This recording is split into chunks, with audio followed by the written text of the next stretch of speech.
Why are you afraid of walking at night? Scientists studied this for 30 years and came up with a spine-chilling answer. It is not a psychological issue. It is genetic memory.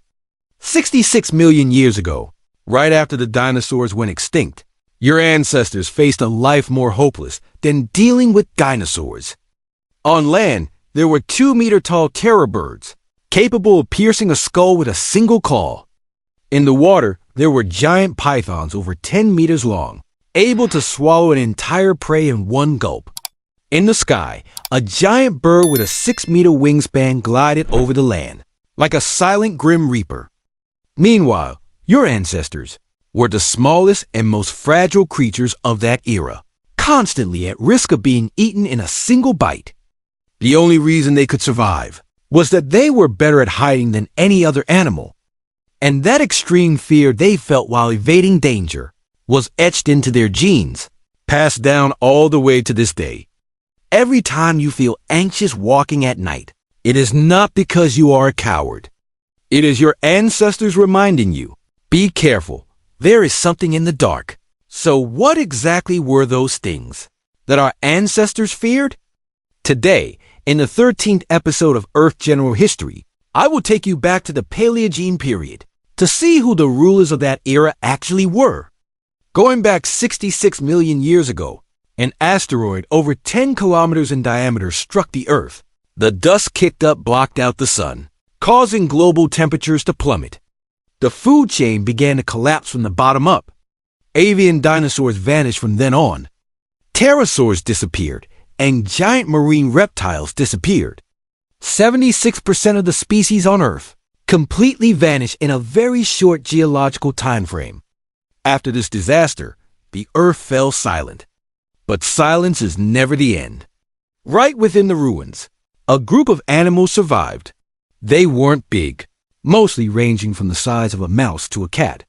They were nocturnal, ate insects, and hid underground and among tree roots. They were our ancestors, the early mammals. They waited for a very, very long time, and then the grand curtain of life rose once again. The first epoch of the Paleogene is called the Paleocene. At this time, mammals hadn't had the chance to grow dominant yet, but reptiles seized the opportunity. Among them was a creature that would make anyone's knees go weak at first glance. It is called Titanoboa, spelled Titanoboa, meaning a Titan-class giant python. Based on fossils discovered in Colombia in 2008, scientists reconstructed its actual body size. It had a body length of about 13 meters and weighed around 1,135 kilograms, with its thickest waistline exceeding 1 meter. To give you a baseline concept, today's largest snake, the reticulated python, reaches a limit of only 7 or 8 meters and 100+ kilograms. Titanoboa was nearly twice as thick, twice as long, and weighed more than 10 times as much. How did it grow so massive? Scientists' research revealed an astonishing logic. Earth during the Paleocene was extremely warm, with average annual temperatures in equatorial regions possibly close to 33 degrees Celsius. Reptiles are ectothermic animals. The higher the temperature, the faster their metabolism, the more energy they take in, and the larger their body size can become.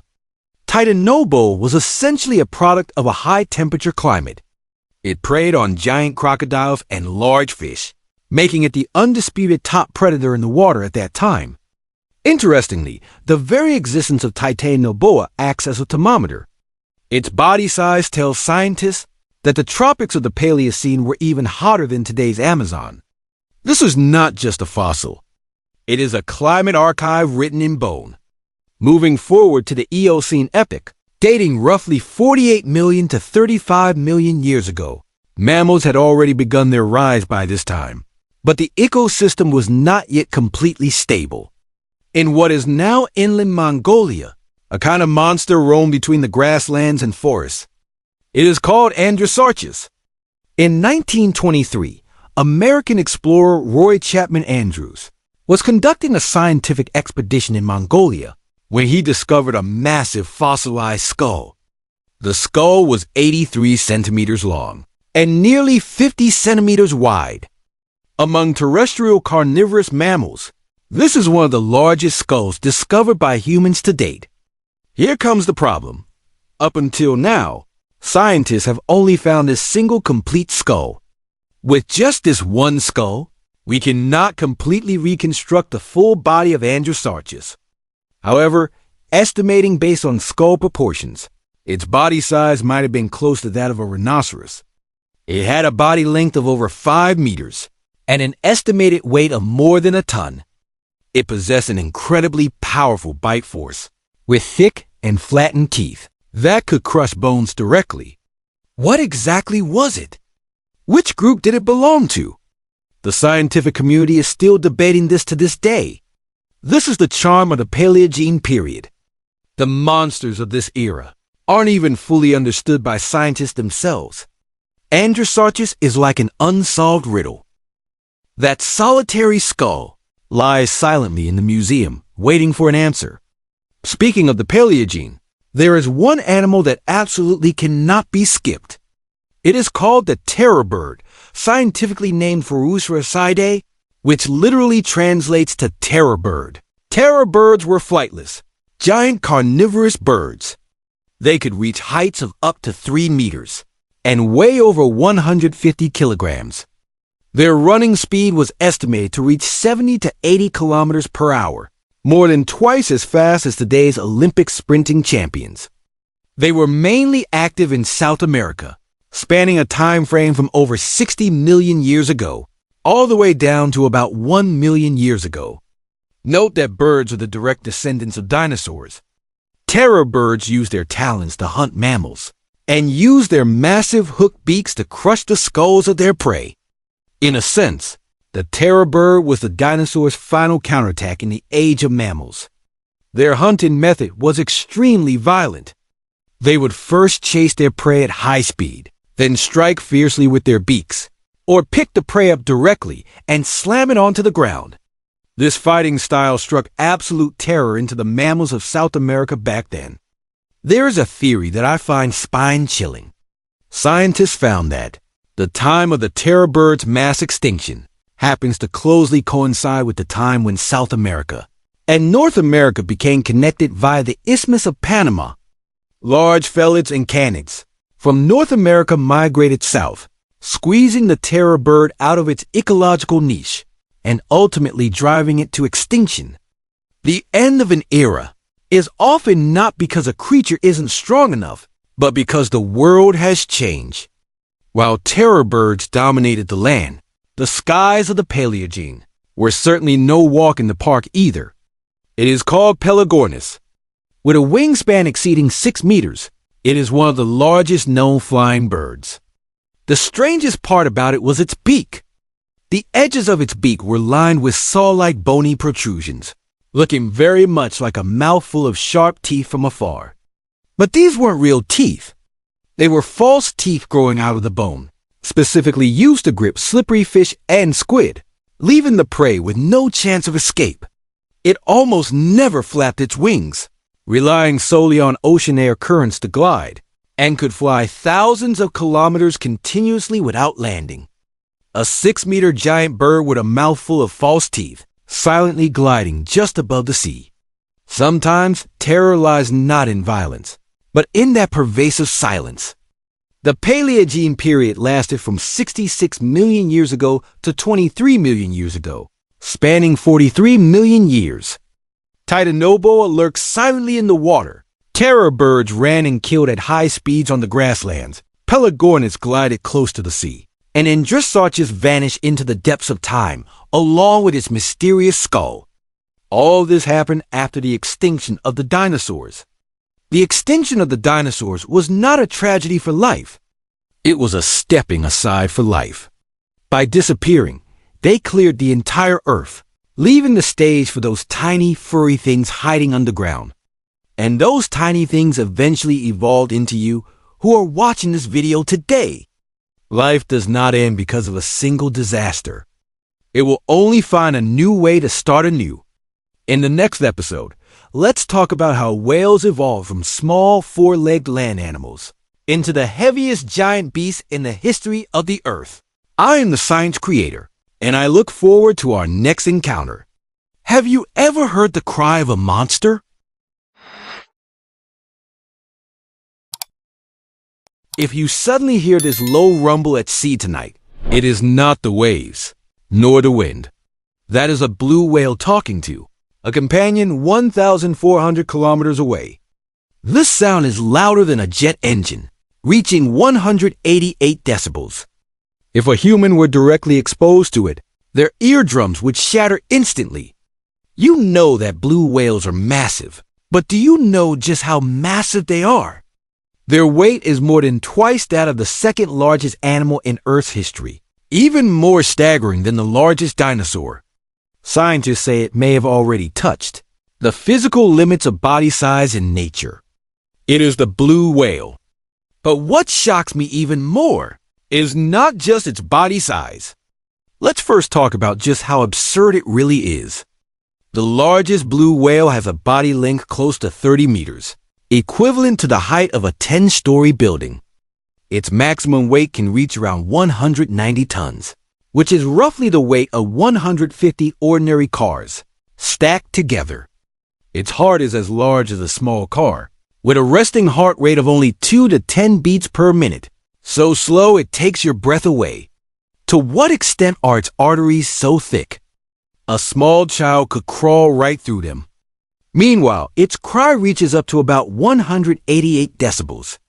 In an ocean entirely free of noise pollution, this sound can travel over 1,000 kilometers, equivalent to shouting from Beijing and being heard all the way in Shanghai.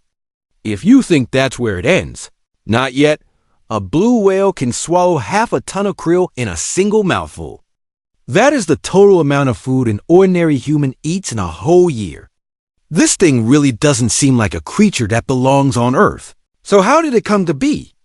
Rewinding time to about 50 million years ago, along a certain riverbank in Pakistan back then, a small animal was foraging for food. Its body size was close to that of a wolf.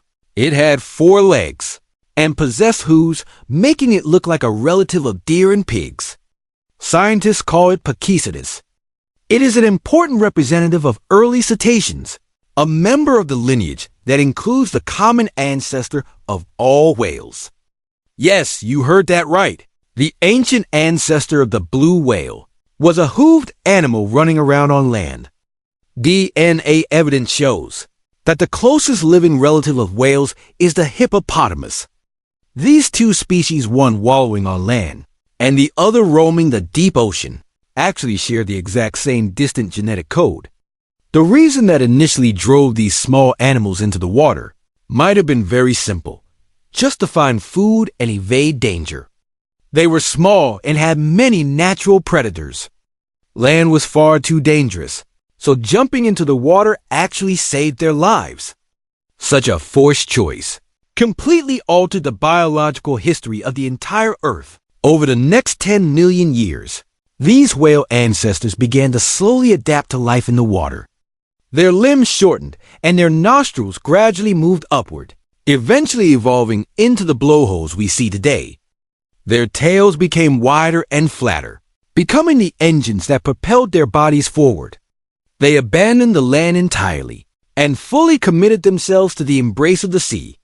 By about 38 million years ago, a massive fellow named Basilosaurus burst onto the scene. With a body length exceeding 20 meters, it was the apex predator in the ocean at the time. It didn't just hunt large fish and sharks. Scientists have also found the bones of other marine mammals inside its fossils. In other words, Basilosaurus would even hunt other early cetaceans. This was the first whale in history to feed on other whales. But the true evolutionary stroke of genius happened about 10 million years ago. Before this, the whale family had already split into 2 major branches. One branch was the toothed whales, relying on echolocation for precise hunting in the deep sea. The other branch was the baleen whales. They gave up sharp teeth and grew baleen plates, a type of keratinous sieve, inside the mouth. capable of filtering plankton from seawater. The blue whale belongs to the baleen whales. Then, around 10 million years ago, a new feeding technique emerged among baleen whales: lunge feeding. This group of whales, known as rorquals, possess loosely hinged jaws that could open their mouths to the absolute limit. The skin folds on their throats could expand like a balloon, instantly accommodating a massive volume of water. They would sprint at full speed towards swarms of krill, then open their massive mouths, engulfing the entire swarm along with a huge amount of seawater, all in one gulp, before using their baleen plates to filter the water back out. Leaving the food behind, this became one of the most efficient ways of feeding on Earth. Even industrial-grade trawlers aren't as aggressive as this. Yet here comes the strange part. Even though rorquals already had such an efficient way of feeding, their body size for a very long period of time did not become particularly massive. It wasn't until about 5 million years ago that a monumental shift occurred. Nearly all rorqual species, at almost the exact same time, collectively exploded in size. What exactly happened here? The answer is hidden in the deep sea. 5 million years ago, Earth's geology and climate underwent drastic changes. The Antarctic ice sheet formed, ocean circulation reorganized, and ocean upwelling intensified sharply. This so-called upwelling is when nutrient-rich, cold water from the deep sea is swept up to the ocean surface by strong winds. This deep-sea supply was like applying a massive wave of fertilizer to the entire ocean, directly triggering an explosive bloom of plankton, which in turn sustained dense swarms of krill and fish. The ocean suddenly turned into an all-you-can-eat buffet with an infinite supply, providing more food than could ever be eaten. This bulk-eating method of lunge feeding became incredibly efficient at this moment. The larger the mouth, the more it could consume at once. The larger the body, the more fat it could store to survive the long migration seasons. Evolution presented blue whales with a question, and there was only one answer: big, bigger, and even bigger. And so, the blue whale emerged. Its appearance shattered almost all conventional understanding regarding the upper limits of animal body size. Scientists even built specific metabolic models to calculate that a blue whale around 33 meters in length requires a massive amount of oxygen while feeding, and even needs to rely on anaerobic metabolism to supplement its energy. This is the physical limit it can reach. If it were any larger, its mouth wouldn't close in time, and the prey would escape before the mouth could shut. In other words, the blue whale may very well be the largest animal this planet could ever nurture, with no exceptions. However, the blue whale has one fatal flaw. It eats almost nothing but krill. Don't underestimate these thumb-sized crustaceans. The scale on which krill congregate is terrifyingly massive. A single swarm can stretch for hundreds of meters long, hundreds of meters wide, and over 100 meters deep. With such staggering volume, a blue whale can swallow half a ton in a single mouthful, making it highly efficient. Yet krill are seasonal, booming in cold, high-latitude waters during the summer, and decreasing drastically in the winter. This forces the blue whale to undertake long migrations, swimming thousands of kilometers every year. They feed frantically near polar regions in the summer to stock up on fat, and migrate to warm, low-latitude waters in the winter to give birth, going for months on end eating almost nothing, relying entirely on their fat to survive, putting all their eggs in one basket. This is the ultimate strategy the blue whale evolved, and it is also where it is most vulnerable. Then humans appeared. At the beginning of the 20th century, industrial whaling began to flourish. Because the blue whale was the largest and yielded the most oil, it became the #1 target for whaling ships. The numbers are staggering. In less than 100 years, the global blue whale population was slaughtered from an estimated historical level of 200,000 to 300,000, down to fewer than 1,000 individuals. A staggering 97% of the population vanished beneath human harpoons. In 1966, the International Whaling Commission finally banned commercial hunting of blue whales. But the story did not end there. Due to their long lifespans and slow reproduction, female blue whales give birth to only one calf every 2 to 3 years, making population recovery extremely slow. To this day, the blue whale remains an endangered species. The good news, however, is that, according to recent observations, blue whales have reappeared in the waters of the Seychelles for the first time in decades, and the Antarctic blue whale population has also shown signs of recovery. This is a faint but real signal of hope. Yet another crisis is already quietly approaching. Climate change causes seawater to continuously acidify, and krill eggs are extremely sensitive to acidic environments, making it impossible for them to survive normally in acidified seawater. At the same time, commercial harvesting of krill by humans is also continuously squeezing the blue whale's food sources. It took the blue whale 50 million years to evolve from a small animal running along a riverbank into the largest form of life in Earth's history. Yet it is so fragile when facing the impact of human civilization. I often wonder, as blue whales swim in the deep sea, what kind of loneliness must that be? Their calls can travel over 1,000 kilometers, yet it is becoming harder and harder for them to find a companion. They are the grandest beasts to have ever flourished on Earth. Yet before we even came into this world, we had already pushed them to the brink of desperation.